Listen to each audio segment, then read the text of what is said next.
Kriza politike në Kosovë nuk do të kalojë lehtë, që në shpalljen e pavarësisë zgjedhjet e parakohshme kanë qenë tepër të zakonshme dhe vetëm këtë mandat Albin Kurti arriti ta mbyllë në 4 vite.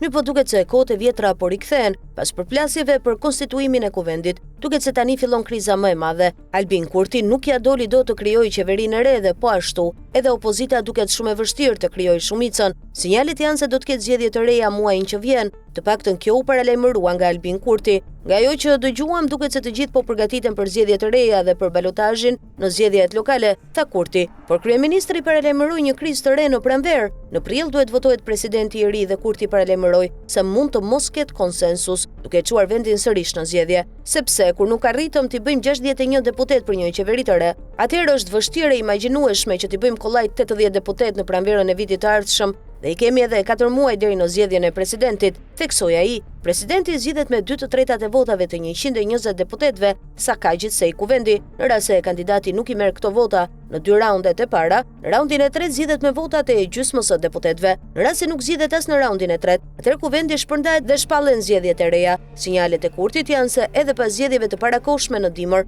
mund të mos ketë një mazhorancë solide, duke krijuar edhe vështirësi në zgjedhjen e presidentit. Pra duket se ai kërkon që të rrinë në detyrë deri në prill dhe pastaj të kemi zgjedhje në mënyrë që të mos ketë dy të tilla. Por nëse Kosova shkon në zgjedhje në pranverë, ka një element të ri, Vjosa Osmani. Ky e fundit e dorëzon detyrën dhe ka të gjithë mundësi të kthehet në politik. Në vitin 2021 ajo garoi në listat e lëvizjes vetvendosje përmes nismës Guxo. Osmani doli deputetja më e votuar me mbi 200.000 vota, gati 20.000 më shumë se Albin Kurti. Ka patur shumë zëra se ajo mund të rikthehet në politik. E madje raportet e saj me Kurtin, kohët e fundit nuk kanë qenë fort të mira. Të presim dhe të shohim, por sinjalet janë se kaosi politik në Kosovë sapo ka filluar.